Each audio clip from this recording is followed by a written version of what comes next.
Assalamualaikum warahmatullahi wabarakatuh.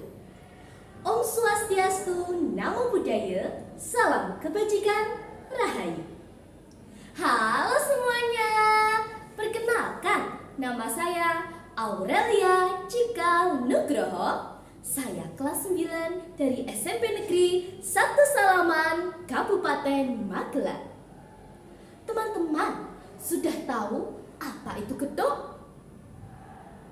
Ya, gedok adalah salah satu bentuk kearifan lokal yang berupa makanan khas dari daerah Magelang, Jawa Tengah.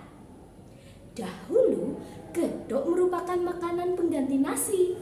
Namun saat ini telah banyak orang yang menginovasi gedok menjadi berbagai macam olahan. Seperti gedok aneka rasa, gedok lindri,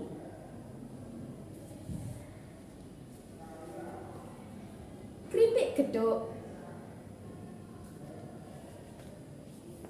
gedok goreng, dan masih banyak lagi.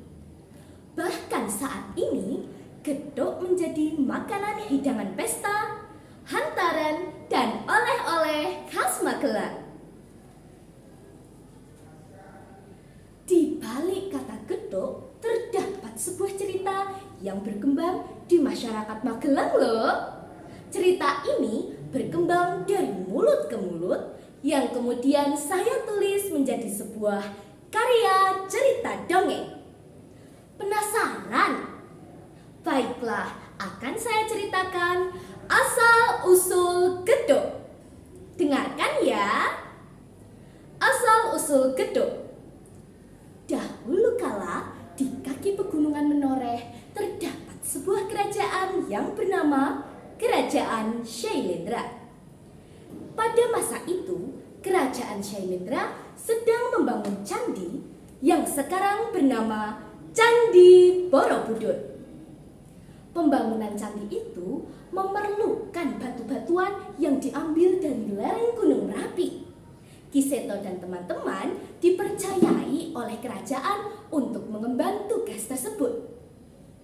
Pada hari-hari biasanya, tugas itu dapat berjalan dengan lancar. Namun suatu hari, kegiatan itu tidak berjalan seperti biasanya. Banyak teman-teman Ki Seto yang jatuh sakit. Ada yang pusing, sakit perut, sakit gigi, bahkan ada yang demam. Akhirnya mereka memutuskan untuk beristirahat di sebuah pohon beringin yang sangat besar yang di sampingnya terdapat rumah tua. Rumah itu ditinggali oleh nenek tua yang bernama Nyai Geni. Sayangnya, Ki Seto tidak mengetahui hal tersebut. Tok tok tok tok tok. Permisi, apakah ada orang di dalam? Sepertinya rumah ini tidak berpenghuni. Teman-teman, silahkan istirahat. Tiba-tiba sesosok bayangan muncul di hadapan mereka. Tubuhnya membungkuk, jalannya lambat, dan rambutnya disanggul. Ya, ia adalah Nyai Geni. Ki Seto menyapa wanita tersebut. Selamat sore, Nyai. Saya Seto dan mereka teman-teman saya. Apakah Nyai yang memiliki rumah ini?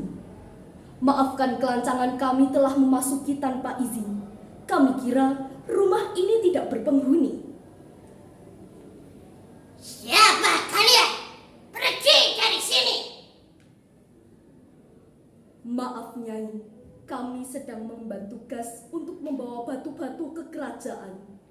Teman-teman banyak yang sakit Nyai, izinkan kami untuk tetap tinggal. Hah? Kalian semua sudah tidak sopan. Belum tahu siapa aku. Aku ini Nyai Geni, penyihir sakti. Bilahing, bilahing. Kuku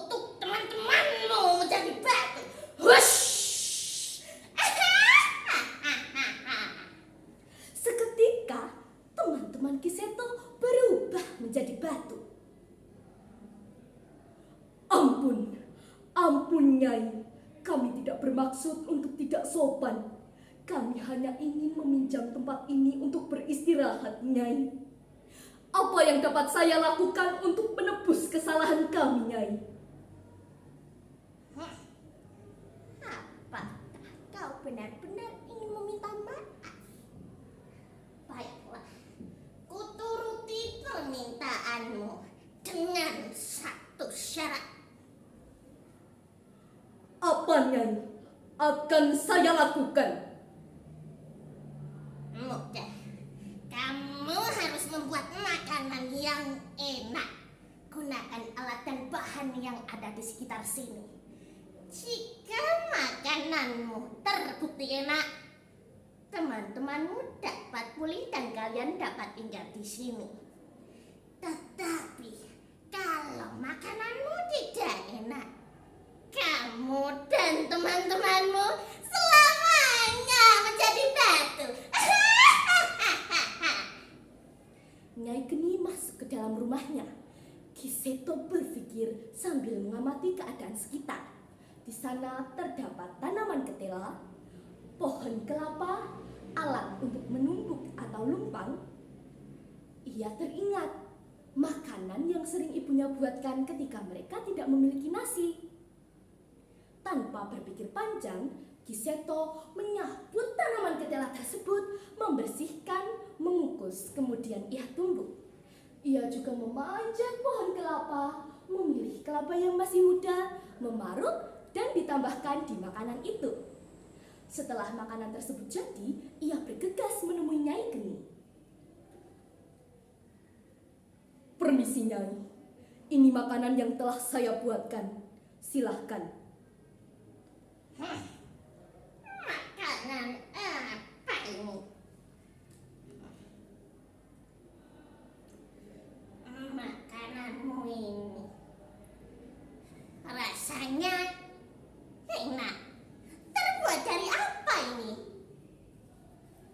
Nyai Geni memakan makanan tersebut sambil mengangguk-angguk dan tersenyum. Kiseto menjawab, makanan itu saya buat dari ketela yang saya kukus, kemudian saya tumbuk dan saya beri parutan kelapa, Nyai. Lalu, makanan ini namanya apa? Saya tidak tahu, Nyai. Jika berkenan, silahkan Nyai menamai makanan tersebut. Baiklah, karena ketika kamu membuat bunyinya tuk-tuk, dan ketika saya memakan, saya mengangguk-angguk saking enaknya. Kunamai makanan ini ketuk, digeget, maduk. Dalam bahasa Jawa, digigit adalah digeget dan mengangguk-angguk adalah mandok-mandok. Karena Nyai Geni puas akan masakan Kiseto, ia menyabut mantranya. Bilahing, semua kembali menjadi manusia. Hush! Seketika, teman-teman Kiseto berubah menjadi manusia. Terima kasih, Nyai. Silahkan kalian beristirahat di dalam. Akhirnya, Kiseto dan teman-teman dapat beristirahat dan mereka melanjutkan perjalanan keesokan harinya. Nah, sejak saat itu orang-orang menyebut nama makanan tersebut gedok. Teman-teman, seperti itu asal-usul gedok. Demikian dongeng yang dapat saya sampaikan. Terima kasih, sampai jumpa. Wassalamualaikum warahmatullahi wabarakatuh.